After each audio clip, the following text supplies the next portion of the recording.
There is a root vegetable so valuable that a Roman emperor demanded it as tribute instead of gold. A plant so intensely sweet that for centuries it was Europe's definition of sugar. It sustained monks through the starving months of winter, graced the tables of kings, and offered a flavor so complex that a 17th century agriculturalist called it the sweetest, whitest, and most pleasant of roots. Yet if you walk into a supermarket today, you won't find it. You won't even find a shelf where it used to be. This is not a story about a crop that failed because it was weak. It was abandoned for the exact opposite reason.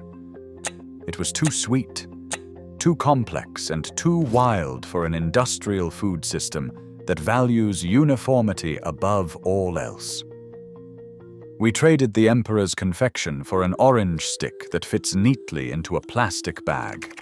This is the story of Skirret, Sium sisarum, the forgotten sugar of the soil, and the choice that erased it from history. Welcome to nature's lost vault. To understand what we lost, you first have to understand what skirret is. It is a botanical anomaly in the modern vegetable garden. Most roots we eat today, such as carrots, parsnips, and turnips, are biennials. You plant them, they grow for a season, you harvest them, they die. It is a cycle of constant labor. Skirret plays the long game. Plant it once and it establishes a permanent colony. Below the soil, it doesn't form a single polite taproot like a carrot. Instead, it explodes into a cluster of twisted white fingers, each 6 to 8 inches long. It looks less like a vegetable and more like a hidden treasure hoard. This root system is an energy battery. Because the plant is designed to survive brutal winters, it packs these roots with intense concentrations of natural sugars to act as biological antifreeze. But this isn't just about survival. The lab results tell a story of what we gave up. In 1989, researchers Leclerc and Perennial conducted a comprehensive nutritional analysis at the first International Symposium on Diversification of Vegetable Crops. The findings were published in Acta Horticulturae. The numbers were stunning. When you strip away the marketing, the modern orange carrot is mostly water, about 88% of it. Skirret is a different beast entirely. It boasts an average dry matter content of 16%. That means for every bite you are getting 60% more actual sustenance and mineral density compared to the watered-down crops in modern supermarkets. And then there are the sugars. A standard grocery store carrot averages about 4.7 grams of sugar per 100 grams. Skirret obliterates that figure, clocking in between 10 to 15 grams. But here is the kicker. According to the study, 65% of skirret's dry matter is pure sucrose, the sweetest form of natural sugar. This wasn't accidental. The name skirret comes from the Middle English skirwit, meaning white root. But across Europe, everyone knew what it really was. The Danish called it sukkerrod. The Germans called it Zuckerwurzel. The Dutch called it Suikerwortel. They all translate to the same thing: sugar root. We are taught to eat carrots for health, yet they only offer a meager 5.9 milligrams of vitamin C per serving.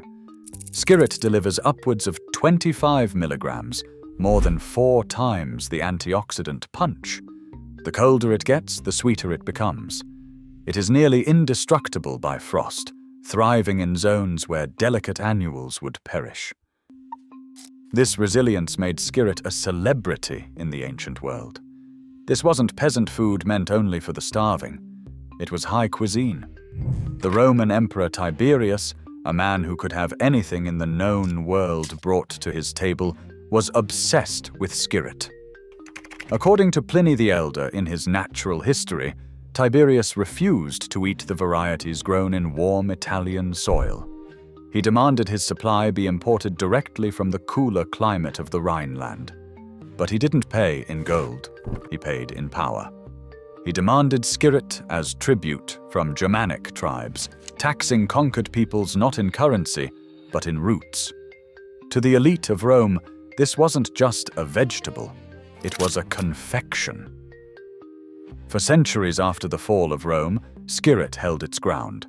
In medieval Europe, it became the secret weapon of the monastic garden. The monks, the master agriculturalists of their day, valued it for a specific reason: the hungry gap. In the agricultural calendar, there is a terrifying window in late winter. The stored grain is running low. The apples are rotting. The new spring greens have not sprouted. This is when people starved. But Skirret could be dug up right out of the semi-frozen mud in March. It provided a burst of sugar and starch when the larder was empty.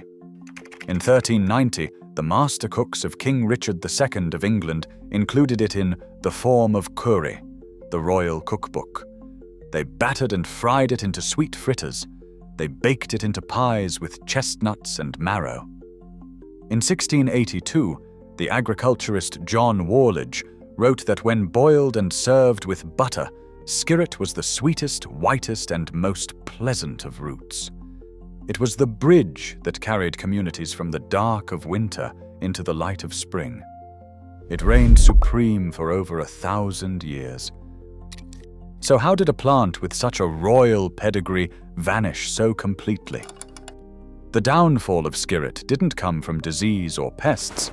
It came from a shift in human psychology triggered by the agricultural revolution of the 17th century. This was the era when farming moved away from subsistence, growing to eat, toward the market, growing to sell. Enter the orange carrot. Before the 1600s, carrots were purple, white, or yellow, and often woody. But Dutch breeders began refining a strain that was distinctively orange, the color of the House of Orange, the ruling family of the Netherlands. But they didn't just breed for color, they bred for geometry. The new Dutch carrot was straight, smooth, uniform. A single tapering cone that could be pulled from the ground in one motion and wiped clean with a single cloth. It was the perfect unit of commerce. Skirret stood no chance against this visual revolution. In the market stall, the human eye is drawn to bright colors and clean lines. The twisted, gnarly fingers of Skirret looked messy and primitive next to the sleek modern carrot. We began to eat with our eyes, prioritizing aesthetics over complexity of flavor. The carrot was the soldier of the Industrial Revolution, uniform and obedient. Skirret was the wild poet, complex, messy, and impossible to standardize. But it wasn't just about looks. As agriculture scaled up, it collided with Skirret's anatomy. Those clustered roots, the very thing that makes it so productive, are a nightmare for machinery. They trap dirt. You cannot run a cluster of Skirret through an industrial tumble washer or a mechanical peeler. It requires a human hand to break the cluster and wash the soil from the crevices. When the tractor and the processing plant took over the farm, Skirret was fired. It was deemed inefficient. The industrial food system is based on speed and volume, not flavor and nutrition. A crop that demands care, a crop that requires a human touch, is a crop that has no future in a capitalist supply chain. So the seed catalogs stopped carrying it. The farmers stopped planting it. And within 2 generations, the emperor's root was relegated to botanical gardens and the memories of the very old. But here is the part that should make you angry. We are now spending billions of dollars trying to genetically engineer climate-resilient crops. We are trying to force industrial vegetables to survive changing weather patterns.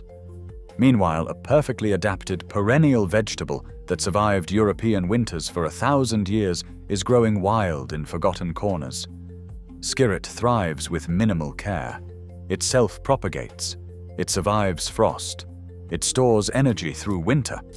The very traits that made Skirret a failure for Big Ag make it a miracle for you. Because it is perennial, you only buy the seed or crown once.